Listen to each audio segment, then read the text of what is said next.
ನೋಡಿ, ಅಭಿವೃದ್ಧಿನ ಒಂದೇ ರಾತ್ರಿನಲ್ಲಿ ಮಾಯಾ ಬಜಾರ್ ಥರ ಮಾಡಲಿಕ್ಕೆ ಆಗೋದಿಲ್ಲ. ಹಂತ ಹಂತವಾಗಿ ಯಾವುದೇ ಒಂದು ಆದ್ಯತೆಯ ಆಧಾರದ ಮೇಲೆ ಮತ್ತು ಹಣಕಾಸಿನ ಲಭ್ಯತೆಯೂ ಕೂಡ ಅಗತ್ಯತೆ ಇದೆ. ಅವೆಲ್ಲವನ್ನು ಕೂಡ ಪರಿಗಣಿಸಿ ನಮ್ಮ ಮುಖ್ಯಮಂತ್ರಿಗಳು ಉತ್ತಮವಾದಂಥ ಬಜೆಟು ಕೊಟ್ಟಿದ್ದಾರೆ. ಮತ್ತು ಎಲ್ಲ ಸಮಾಜನೂ ಕೂಡ ಸಮತೋಲನ ಮಾಡ್ತಕ್ಕಂಥದ್ದು, ಸಮಾಜದ ಜೊತೆಗೆ ಎಲ್ಲ ಭಾಗಗಳಿಗೂ ಕೂಡ ಅನ್ಯಾಯ ಆಗದ ರೀತಿಯಲ್ಲಿ ಬಜೆಟನ್ನು ಮಂಡಿಸಿರ್ತಕ್ಕಂಥದ್ದು.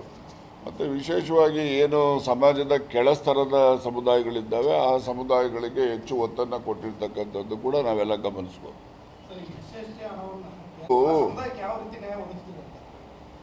SCP TSP ಇದು ಆ್ಯಕ್ಟ್ ಇಡೀ ದೇಶದಲ್ಲಿ ನಮ್ಮದು ಎರಡನೇದು. ಆಂಧ್ರ ರಾಜ್ಯ ಹೊರತುಪಡಿಸಿದ್ರೆ ಎರಡನೇದು. ನಾವು 24.01% ಬಜೆಟಲ್ಲಿ ನಾವು ಪ್ರೊವಿಷನ್ ಮಾಡ್ತಕ್ಕಂಥದ್ದು, ನಾವು ಕಾಯ್ದೆ ಮಾಡಿರ್ತಕ್ಕಂಥದ್ದು.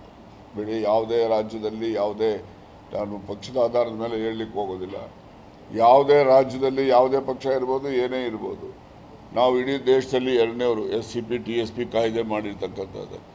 ಅದರ ಕಾಯ್ದೆ ಮೂಲ ಉದ್ದೇಶ ಏನಿದೆ, ಆ ಸಮುದಾಯಗಳಿಗೆ ನ್ಯಾಯ ದೊರಕಿಸ್ಕೊಡ್ಬೇಕು ಅಂತ. ಆ ಸಮುದಾಯಗಳಿಗೆ ನ್ಯಾಯ ದೊರಕಿಸ್ಕೊಡ್ತಕ್ಕಂಥ ಸಂದರ್ಭದಲ್ಲಿ ಏನು ಹಣವನ್ನು ಅಲೋಕೇಶನ್ ಮಾಡಿರ್ತೇವೆ, ಆ ಹಣ ಅಲೋಕೇಶನ್ ಮಾಡಿರ್ತಕ್ಕಂಥದ್ದನ್ನು ಯಾವುದೇ ಕಾರಣಕ್ಕೆ ಲ್ಯಾಪ್ಸು ಆಗೋದಿಲ್ಲ, ಬೇರೆದಕ್ಕೆ ಉಪಯೋಗ ಮಾಡೋಂಗೂ ಇಲ್ಲ. ಯಾವುದಾದ್ರು ಕಾರಣದಿಂದ ಆ ಒಂದು ಪ್ರಸಕ್ತ ಹಣಕಾಸಿನ ವರ್ಷದಲ್ಲಿ ಉಪಯೋಗ ಆಗಿಲ್ಲ ಅಂದರೆ ಅದು ಲ್ಯಾಪ್ಸ್ ಆಗೋದಿಲ್ಲ, ಅದು ಮುಂದಿನ ವರ್ಷಕ್ಕೂ ಕೂಡ ಕ್ಯಾರಿ ಫಾರ್ವರ್ಡ್ ಆಗ್ತದೆ. ಅದರಲ್ಲಿ ಏನಾದರೂ ಲೋಪ ಮಾಡಿದ್ರೆ ಅಧಿಕಾರಿಗಳ ಮೇಲೆ ಕೂಡ ಶಿಸ್ತಿನ ಕ್ರಮ ತೆಗೆದುಕೊಳ್ಳೋದಕ್ಕೂ ಆ ಕಾಯ್ದೆಯಲ್ಲಿ ಅವಕಾಶ ಇದೆ. ಅದರಿಂದ ಯಾವುದೇ ಕಾರಣಕ್ಕೆ SC/ST ಸಮುದಾಯಗಳಿಗೆ ಆ SCP TSP ಹಣ ಪೋಲಾಗಿದೆ ಅಥವಾ ಬೇರೆ ಕಡೆ ಕೊಟ್ಟಿದ್ದಾರೆ ಮಾಡಿದ್ದಾರೆ, ಅದೆಲ್ಲ ಸುಳ್ಳಿದೆ. ಅದೇನೇ ಇದ್ರೂ ಕೂಡ ಅವ್ರಿಗೆ ಯಾವುದೇ ಕಾರಣಕ್ಕೂ ಅನ್ಯಾಯ ಆಗದ ರೀತಿಯಲ್ಲಿ ನ್ಯಾಯ ದೊರಕಿಸ್ಕೊಡ್ತಾರೆ.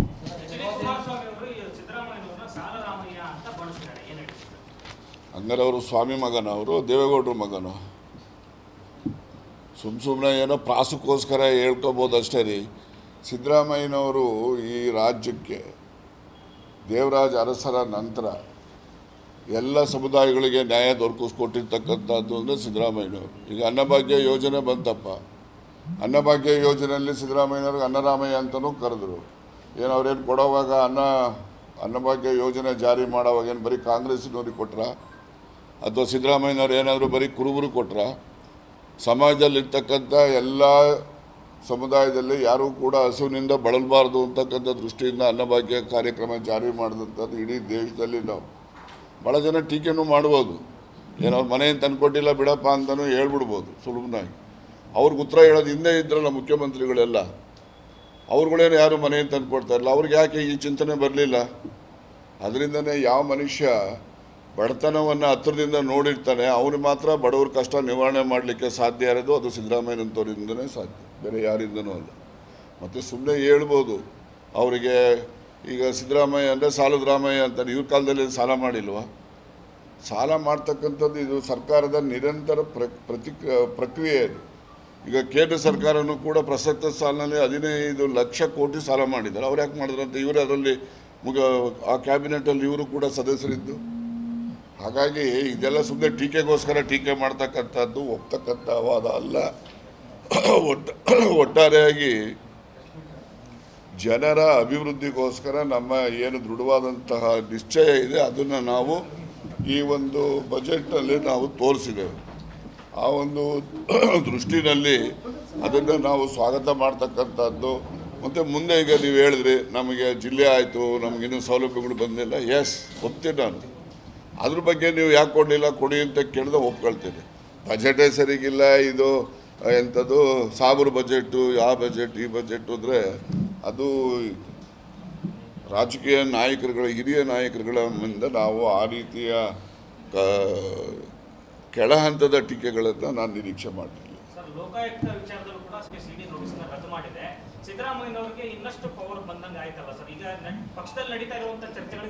ನೋಡಿ, ಯಾವತ್ತೂ ಕೂಡ ಸತ್ಯಮೇವ ಜಯತೆ ಅಂತ ನಾವೆಲ್ಲ ನಂಬಿರೋರು. ಸತ್ಯಕ್ಕೇ ಯಾವತ್ತೂ ಕೂಡ ಜಯ ಇರ್ತಕ್ಕಂಥದ್ದು. ಸುಳ್ಳು ಆರೋಪಗಳನ್ನೆಲ್ಲ ಅಲ್ಲಪ್ಪ, ಒಬ್ಬ ಚೀಫ್ ಮಿನಿಸ್ಟರ್ ಆಗಿದ್ದಂಥವ್ರಿಗೆ ಅಷ್ಟು ಬಾರಿ ವಿರೋಧ ಪಕ್ಷದ ನಾಯಕರಾಗಿರ್ತಕ್ಕಂಥದ್ದು ಏನು 5-6 ಸೈಟ್ಗಳು ತಗೊಳತಕ್ಕಂಥದ್ದು ಏನು ಆಸೆ ಇರ್ತದೆ? ಏನಿರೋದಿಲ್ಲ. ಅವರೇ ಸೈಟ್ ಕೊಡಿ ಅಂತ ಯಾರಿಗೂ ಪತ್ರ ಕೊಟ್ಟವರಲ್ಲ, ಯಾರಿಗೂ ಫೋನ್ ಮಾಡಿ ಹೇಳ್ದವರಲ್ಲ, ಏನಿಲ್ಲ. ಅವರು ಅವ್ರ ಮನೆಯಲ್ಲಿ ಅರ್ಶಿನ ಕುಂಕುಮಕ್ಕೆ ಅಂತೇಳಿ ಸಹೋದರಿಗೆ ಏನು ದಾನ ಕೊಟ್ಟಿದ್ರು ಅದರಿಂದ ಅದೇನೋ ಬಂದಿದೆ ಅಂತಕ್ಕಂಥದ್ದು. ಆಯ್ತು, ಅದಕ್ಕೆ ಸಿದ್ದರಾಮಯ್ಯನವರು ಯಾವ ರೀತಿ ಕಾರಣ ಇರ್ತಾರೆ? ಹೀಗಾಗಿ ಇವೆಲ್ಲ ರಾಜಕೀಯದ ಆರೋಪಗಳು. ಮತ್ತು ಸಿದ್ದರಾಮಯ್ಯನವರಿಗೆ ಯಾವುದೇ ಕಳಂಕ ಇಲ್ಲದೆ ಇದ್ದಂಥ ಒಂದು ಅವರ ಒಂದು ರಾಜಕೀಯ ಜೀವನ, ಆ ರಾಜಕೀಯ ಜೀವನದಲ್ಲಿ ಅವ್ರಿಗೆ ಕಳಂಕ ತರಬೇಕು ಅಂತೇಳಿ ಈ ರೀತಿಯ ಪ್ರಯತ್ನವನ್ನು ಮಾಡಿದ್ದಾರೆ. ಅಂತಿಮವಾಗಿ ನ್ಯಾಯಾಲಯದಲ್ಲಿ ನ್ಯಾಯ ದೊರೆತಿದೆ ಅಂತಕ್ಕಂಥ ಸಮಾಧಾನ ಬಿಡಬಹುದು, ಸಮಾಧಾನವನ್ನು ಪಡಬಹುದು. ಮುಂದಿನ ಬಜೆಟ್ ಅವರು ಮೊನ್ನೆ ಮಾಡಲ್ಲ ಅಂತ ಬಿಜೆಪಿ ಅವರು ಟೀಕೆ ಮಾಡೋದ್ರಲ್ಲಿ ಈಗ ಇವರಿಗೆ ರಿಲೀಫ್ ಸಿಕ್ಕಿರೋದು ನಿಮ್ಗೆ ಏನು ಅನ್ಸುತ್ತೆ ಸರ್? ಅವ್ರ ಆಪ್ತರಲ್ಲಿ ಗುರುತಿಸ್ಕೊಂಡಂತ ಮುಂದಿನ ಬಜೆಟ್ ನೋಡ್ರಿ, ಮುಂಚಿನ ಬಜೆಟ್ಟು ಅವರೇ ಮಾಡ್ತಾರೆ, ಅದು ಮುಂದಿನ ಬಜೆಟ್ಟು ಅವರೇ ಮಾಡ್ತಾರೆ, ಅದರಲ್ಲಿ ಯಾವುದೇ ಅನುಮಾನ ಇಲ್ಲ.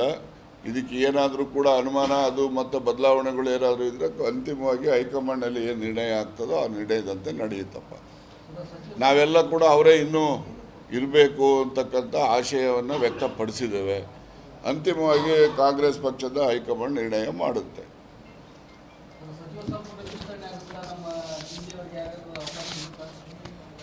ಅವಕಾಶ ಇರುತ್ತೆ, ಇರೋದಿಲ್ಲ ಅಂತ ಅಂದ್ಕೊಳ್ಳೋಂಗಿಲ್ಲ. ಯಾವಾಗಲೂ ನಾವೆಲ್ಲ ಆಶಾ ಭಾವನೆಯನ್ನು ಇಟ್ಕೊಂಡಿರಬೇಕು. ಮುಂದೆ ಅವಕಾಶ ಬರ್ತಕ್ಕಂಥ ಸಂದರ್ಭಗಳು ಇದ್ದಾವೆ. ಈಗಾಗಲೇ ನಮ್ಮ ಉಪಾಧ್ಯಕ್ಷರು ಸನ್ಮಾನ್ಯ ಲಂಬಾಣಿಯವರು ಕೂಡ ಅವರು ಉಪಾಧ್ಯಕ್ಷರಿದ್ದಾರೆ, ಅವರು ಕೂಡ ಸಚಿವರಿದ್ದಕ್ಕಿಂತ ಹೆಚ್ಚು ನಮ್ಮನ್ನೆಲ್ಲ ಅವರೇ ನಮ್ಮನ್ನು ಕಾಪಾಡುವಂಥವ್ರು. ವಿಧಾನಸಭೆಯಲ್ಲಿ ನಮಗೆ ರಕ್ಷಣೆ ಕೊಡೋರಲ್ಲ ಅವರೇ, ಸಚಿವರೇ ಹೆಚ್ಚು ಅವರು ಹೆಚ್ಚು ಹೇಳಿ ನೋಡೋಣ. ನಮಗೆ ರಕ್ಷಣೆ ಅವ್ರು ಕೊಡೋರು. ಅದರಿಂದ ಸಚಿವ ಸ್ಥಾನದಿಂದ ಮೇಲಿರ್ತಕ್ಕಂಥದ್ದು ಅವ್ರ ಸ್ಥಾನ. ನೋಡಿ, ಅಭಿವೃದ್ಧಿನ ಒಂದೇ ರಾತ್ರಿನಲ್ಲಿ ಮಾಯಾ ಬಜಾರ್ ಥರ ಮಾಡಲಿಕ್ಕೆ ಆಗೋದಿಲ್ಲ. ಹಂತ ಹಂತವಾಗಿ ಯಾವುದೇ ಒಂದು ಆದ್ಯತೆಯ ಆಧಾರದ ಮೇಲೆ ಮತ್ತು ಹಣಕಾಸಿನ ಲಭ್ಯತೆಯೂ ಕೂಡ ಅಗತ್ಯತೆ ಇದೆ. ಅವೆಲ್ಲವನ್ನು ಕೂಡ ಪರಿಗಣಿಸಿ ನಮ್ಮ ಮುಖ್ಯಮಂತ್ರಿಗಳು ಉತ್ತಮವಾದಂಥ ಬಜೆಟು ಕೊಟ್ಟಿದ್ದಾರೆ. ಮತ್ತು ಎಲ್ಲ ಸಮಾಜನೂ ಕೂಡ ಸಮತೋಲನ ಮಾಡ್ತಕ್ಕಂಥದ್ದು, ಸಮಾಜದ ಜೊತೆಗೆ ಎಲ್ಲ ಭಾಗಗಳಿಗೂ ಕೂಡ ಅನ್ಯಾಯ ಆಗದ ರೀತಿಯಲ್ಲಿ ಬಜೆಟನ್ನು ಮಂಡಿಸಿರ್ತಕ್ಕಂಥದ್ದು. ಮತ್ತು ವಿಶೇಷವಾಗಿ ಏನು ಸಮಾಜದ ಕೆಳಸ್ತರದ ಸಮುದಾಯಗಳಿದ್ದಾವೆ ಆ ಸಮುದಾಯಗಳಿಗೆ ಹೆಚ್ಚು ಒತ್ತನ್ನು ಕೊಟ್ಟಿರ್ತಕ್ಕಂಥದ್ದು ಕೂಡ ನಾವೆಲ್ಲ ಗಮನಿಸ್ಬೋದು.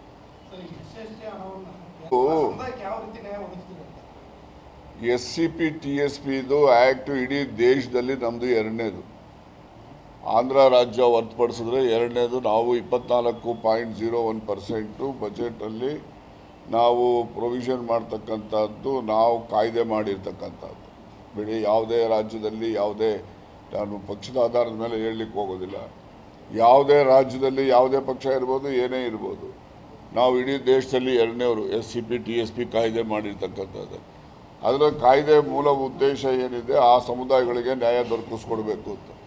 ಆ ಸಮುದಾಯಗಳಿಗೆ ನ್ಯಾಯ ದೊರಕಿಸ್ಕೊಡ್ತಕ್ಕಂಥ ಸಂದರ್ಭದಲ್ಲಿ ಏನು ಹಣವನ್ನು ಅಲೋಕೇಶನ್ ಮಾಡಿರ್ತೇವೆ, ಆ ಹಣ ಅಲೋಕೇಶನ್ ಮಾಡಿರ್ತಕ್ಕಂಥದ್ದನ್ನು ಯಾವುದೇ ಕಾರಣಕ್ಕೆ ಲ್ಯಾಪ್ಸು ಆಗೋದಿಲ್ಲ, ಬೇರೆದಕ್ಕೆ ಉಪಯೋಗ ಮಾಡೋಂಗೂ ಇಲ್ಲ. ಯಾವುದಾದ್ರು ಕಾರಣದಿಂದ ಆ ಒಂದು ಪ್ರಸಕ್ತ ಹಣಕಾಸಿನ ವರ್ಷದಲ್ಲಿ ಉಪಯೋಗ ಆಗಿಲ್ಲ ಅಂದರೆ ಅದು ಲ್ಯಾಪ್ಸ್ ಆಗೋದಿಲ್ಲ, ಅದು ಮುಂದಿನ ವರ್ಷಕ್ಕೂ ಕೂಡ ಕ್ಯಾರಿ ಫಾರ್ವರ್ಡ್ ಆಗ್ತದೆ. ಅದರಲ್ಲಿ ಏನಾದರೂ ಲೋಪ ಮಾಡಿದ್ರೆ ಅಧಿಕಾರಿಗಳ ಮೇಲೆ ಕೂಡ ಶಿಸ್ತಿನ ಕ್ರಮ ತೆಗೆದುಕೊಳ್ಳೋದಕ್ಕೂ ಆ ಕಾಯ್ದೆಯಲ್ಲಿ ಅವಕಾಶ ಇದೆ. ಅದರಿಂದ ಯಾವುದೇ ಕಾರಣಕ್ಕೆ SC/ST ಸಮುದಾಯಗಳಿಗೆ ಆ SCP TSP ಹಣ ಪೋಲಾಗಿದೆ ಅಥವಾ ಬೇರೆ ಕಡೆ ಕೊಟ್ಟಿದ್ದಾರೆ ಮಾಡಿದ್ದಾರೆ, ಅದೆಲ್ಲ ಸುಳ್ಳಿದೆ. ಅದೇನೇ ಇದ್ರೂ ಕೂಡ ಅವ್ರಿಗೆ ಯಾವುದೇ ಕಾರಣಕ್ಕೂ ಅನ್ಯಾಯ ಆಗದ ರೀತಿಯಲ್ಲಿ ನ್ಯಾಯ ದೊರಕಿಸ್ಕೊಡ್ತಾರೆ.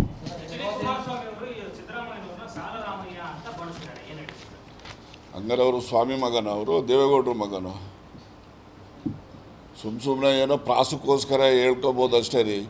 ಸಿದ್ದರಾಮಯ್ಯನವರು ಈ ರಾಜ್ಯಕ್ಕೆ ದೇವರಾಜ ಅರಸರ ನಂತರ ಎಲ್ಲ ಸಮುದಾಯಗಳಿಗೆ ನ್ಯಾಯ ದೊರಕಿಸ್ಕೊಟ್ಟಿರ್ತಕ್ಕಂಥದ್ದು ಅಂದರೆ ಸಿದ್ದರಾಮಯ್ಯನವರು. ಈಗ ಅನ್ನಭಾಗ್ಯ ಯೋಜನೆ ಬಂತಪ್ಪ, ಅನ್ನಭಾಗ್ಯ ಯೋಜನೆಯಲ್ಲಿ ಸಿದ್ದರಾಮಯ್ಯನವ್ರಿಗೆ ಅನ್ನರಾಮಯ್ಯ ಅಂತಲೂ ಕರೆದ್ರು. ಏನು ಅವ್ರೇನು ಕೊಡೋವಾಗ ಅನ್ನಭಾಗ್ಯ ಯೋಜನೆ ಜಾರಿ ಮಾಡೋವಾಗ ಏನು ಬರೀ ಕಾಂಗ್ರೆಸ್ನವ್ರಿಗೆ ಕೊಟ್ರ ಅಥವಾ ಸಿದ್ದರಾಮಯ್ಯನವ್ರು ಏನಾದರೂ ಬರೀ ಕುರುಬರು ಕೊಟ್ರ? ಸಮಾಜದಲ್ಲಿರ್ತಕ್ಕಂಥ ಎಲ್ಲ ಸಮುದಾಯದಲ್ಲಿ ಯಾರೂ ಕೂಡ ಹಸುವಿನಿಂದ ಬಳಲಬಾರ್ದು ಅಂತಕ್ಕಂಥ ದೃಷ್ಟಿಯಿಂದ ಅನ್ನಭಾಗ್ಯ ಕಾರ್ಯಕ್ರಮ ಜಾರಿ ಮಾಡಿದಂಥದ್ದು ಇಡೀ ದೇಶದಲ್ಲಿ. ನಾವು ಭಾಳ ಜನ ಟೀಕೆನೂ ಮಾಡ್ಬೋದು, ಏನವ್ರು ಮನೆಯನ್ನು ತಂದುಕೊಟ್ಟಿಲ್ಲ ಬಿಡಪ್ಪ ಅಂತಲೂ ಹೇಳ್ಬಿಡ್ಬೋದು ಸುಲಭನಾಗಿ. ಅವ್ರಿಗೆ ಉತ್ತರ ಹೇಳೋದು ಹಿಂದೆ ಇದ್ರಲ್ಲ ಮುಖ್ಯಮಂತ್ರಿಗಳೆಲ್ಲ, ಅವ್ರುಗಳೇನು ಯಾರು ಮನೆಯನ್ನು ತಂದು ಕೊಡ್ತಾ ಇರಲ್ಲ, ಅವ್ರಿಗೆ ಯಾಕೆ ಈ ಚಿಂತನೆ ಬರಲಿಲ್ಲ?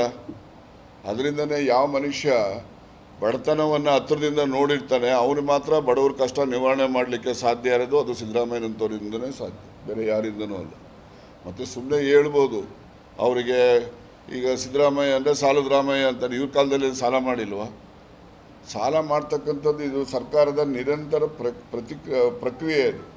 ಈಗ ಕೇಂದ್ರ ಸರ್ಕಾರನೂ ಕೂಡ ಪ್ರಸಕ್ತ ಸಾಲಿನಲ್ಲಿ 15 ಲಕ್ಷ ಕೋಟಿ ಸಾಲ ಮಾಡಿದ್ದಾರೆ. ಅವ್ರು ಯಾಕೆ ಮಾಡಿದ್ರು ಅಂತ ಇವರೇ ಅದರಲ್ಲಿ ಆ ಕ್ಯಾಬಿನೆಟಲ್ಲಿ ಇವರು ಕೂಡ ಸದಸ್ಯರಿದ್ದು. ಹಾಗಾಗಿ ಇದೆಲ್ಲ ಸುಮ್ಮನೆ ಟೀಕೆಗೋಸ್ಕರ ಟೀಕೆ ಮಾಡ್ತಕ್ಕಂಥದ್ದು ಒಪ್ತಕ್ಕಂಥ ವಾದ ಅಲ್ಲ. ಒಟ್ಟಾರೆಯಾಗಿ ಜನರ ಅಭಿವೃದ್ಧಿಗೋಸ್ಕರ ನಮ್ಮ ಏನು ದೃಢವಾದಂತಹ ನಿಶ್ಚಯ ಇದೆ ಅದನ್ನು ನಾವು ಈ ಒಂದು ಬಜೆಟ್ನಲ್ಲಿ ನಾವು ತೋರಿಸಿದ್ದೇವೆ. ಆ ಒಂದು ದೃಷ್ಟಿನಲ್ಲಿ ಅದನ್ನು ನಾವು ಸ್ವಾಗತ ಮಾಡ್ತಕ್ಕಂಥದ್ದು. ಮತ್ತು ಮುಂದೆ ಈಗ ನೀವು ಹೇಳಿದ್ರಿ ನಮಗೆ ಜಿಲ್ಲೆ ಆಯಿತು, ನಮಗಿನ್ನೂ ಸೌಲಭ್ಯಗಳು ಬಂದಿಲ್ಲ. ಎಸ್, ಒಪ್ತೀನಿ ನಾನು. ಅದ್ರ ಬಗ್ಗೆ ನೀವು ಯಾಕೆ ಕೊಡಲಿಲ್ಲ, ಕೊಡಿ ಅಂತ ಕೇಳಿದ್ರೆ ಒಪ್ಕೊಳ್ತೀನಿ. ಬಜೆಟೇ ಸರಿಗಿಲ್ಲ, ಇದು ಎಂಥದ್ದು ಸಾಬರು ಬಜೆಟ್ಟು, ಆ ಬಜೆಟ್ ಈ ಬಜೆಟ್ ಅಂದರೆ ಅದು ರಾಜಕೀಯ ನಾಯಕರುಗಳ, ಹಿರಿಯ ನಾಯಕರುಗಳ ಮುಂದೆ ನಾವು ಆ ರೀತಿಯ ಕೆಳ ಹಂತದ ಟೀಕೆಗಳನ್ನು ನಾನು ನಿರೀಕ್ಷೆ ಮಾಡಲಿಲ್ಲ. ಸರ್, ಲೋಕಾಯುಕ್ತ ವಿಚಾರದಲ್ಲೂ ಕೂಡ ಸಿಡಿ ನೋಟಿಸ್ನ ರದ್ದು ಮಾಡಿದೆ. ಸಿದ್ದರಾಮಯ್ಯನವರಿಗೆ ಇನ್ನಷ್ಟು ಪವರ್ ಬಂದಂಗೆ ಆಯ್ತಲ್ಲ ಸರ್? ಈಗ ಪಕ್ಷದಲ್ಲಿ ನಡೀತಾ ಇರುವಂಥ ಚರ್ಚೆಗಳಿಗೆ ನೋಡಿ, ಯಾವತ್ತೂ ಕೂಡ ಸತ್ಯಮೇವ ಜಯತೆ ಅಂತ ನಾವೆಲ್ಲ ನಂಬಿರೋರು. ಸತ್ಯಕ್ಕೇನೆ ಯಾವತ್ತೂ ಕೂಡ ಜಯ ಇರ್ತಕ್ಕಂಥದ್ದು. ಸುಳ್ಳು ಆರೋಪಗಳನ್ನೆಲ್ಲ ಅಲ್ಲಪ್ಪ, ಒಬ್ಬ ಚೀಫ್ ಮಿನಿಸ್ಟರ್ ಆಗಿದ್ದಂಥವ್ರಿಗೆ ಅಷ್ಟು ಬಾರಿ ವಿರೋಧ ಪಕ್ಷದ ನಾಯಕರಾಗಿರ್ತಕ್ಕಂಥದ್ದು ಏನು 5-6 ಸೈಟ್ಗಳು ತಗೊಳತಕ್ಕಂಥದ್ದು ಏನು ಆಸೆ ಇರ್ತದೆ? ಏನಿರೋದಿಲ್ಲ. ಅವರೇ ಸೈಟ್ ಕೊಡಿ ಅಂತ ಯಾರಿಗೂ ಪತ್ರ ಕೊಟ್ಟವರಲ್ಲ, ಯಾರಿಗೂ ಫೋನ್ ಮಾಡಿ ಹೇಳ್ದವರಲ್ಲ, ಏನಿಲ್ಲ. ಅವ್ರ ಮನೆಯಲ್ಲಿ ಅರ್ಶಿನ ಕುಂಕುಮಕ್ಕೆ ಅಂತೇಳಿ ಸಹೋದರಿಗೆ ಏನು ದಾನ ಕೊಟ್ಟಿದ್ರು ಅದರಿಂದ ಅದೇನೋ ಬಂದಿದೆ ಅಂತಕ್ಕಂಥದ್ದು. ಆಯ್ತು, ಅದಕ್ಕೆ ಸಿದ್ದರಾಮಯ್ಯನವರು ಯಾವ ರೀತಿ ಕಾರಣ ಇರ್ತಾರೆ? ಹೀಗಾಗಿ ಇವೆಲ್ಲ ರಾಜಕೀಯದ ಆರೋಪಗಳು. ಮತ್ತು ಸಿದ್ದರಾಮಯ್ಯನವರಿಗೆ ಯಾವುದೇ ಕಳಂಕ ಇಲ್ಲದೆ ಇದ್ದಂಥ ಒಂದು ಅವರ ಒಂದು ರಾಜಕೀಯ ಜೀವನ. ಆ ರಾಜಕೀಯ ಜೀವನದಲ್ಲಿ ಅವ್ರಿಗೆ ಕಳಂಕ ತರಬೇಕು ಅಂತೇಳಿ ಈ ರೀತಿಯ ಪ್ರಯತ್ನವನ್ನು ಮಾಡಿದ್ದಾರೆ. ಅಂತಿಮವಾಗಿ ನ್ಯಾಯಾಲಯದಲ್ಲಿ ನ್ಯಾಯ ದೊರೆತಿದೆ ಅಂತಕ್ಕಂಥ ಸಮಾಧಾನ ಬಿಡಬಹುದು, ಸಮಾಧಾನವನ್ನು ಪಡಬಹುದು. ಮುಂದಿನ ಬಜೆಟ್ ಅವರು ಮೊನ್ನೆ ಮಾಡಲ್ಲ ಅಂತ ಬಿಜೆಪಿ ಟೀಕೆ ಮಾಡೋದ್ರಲ್ಲಿ ಈಗ ಇವರಿಗೆ ರಿಲೀಫ್ ಸಿಕ್ಕಿರೋದು ನಿಮ್ಗೆ ಏನು ಅನ್ಸುತ್ತೆ ಸರ್? ಅವ್ರ ಆಪ್ತರಲ್ಲಿ ಗುರುತಿಸ್ಕೊಂಡಂತ ಮುಂದಿನ ಬಜೆಟ್ ನೋಡ್ರಿ, ಮುಂಚಿನ ಬಜೆಟ್ಟು ಅವರೇ ಮಾಡ್ತಾರೆ, ಅದು ಮುಂದಿನ ಬಜೆಟ್ಟು ಅವರೇ ಮಾಡ್ತಾರೆ. ಅದರಲ್ಲಿ ಯಾವುದೇ ಅನುಮಾನ ಇಲ್ಲ. ಇದಕ್ಕೆ ಏನಾದರೂ ಕೂಡ ಅನುಮಾನ ಅದು ಮತ್ತು ಬದಲಾವಣೆಗಳು ಏನಾದರೂ ಇದ್ದರೆ ಅಂತಿಮವಾಗಿ ಹೈಕಮಾಂಡಲ್ಲಿ ಏನು ನಿರ್ಣಯ ಆಗ್ತದೋ ಆ ನಿರ್ಣಯದಂತೆ ನಡೆಯುತ್ತಪ್ಪ. ನಾವೆಲ್ಲ ಕೂಡ ಅವರೇ ಇನ್ನೂ ಇರಬೇಕು ಅಂತಕ್ಕಂಥ ಆಶಯವನ್ನು ವ್ಯಕ್ತಪಡಿಸಿದ್ದೇವೆ. ಅಂತಿಮವಾಗಿ ಕಾಂಗ್ರೆಸ್ ಪಕ್ಷದ ಹೈಕಮಾಂಡ್ ನಿರ್ಣಯ ಮಾಡುತ್ತೆ.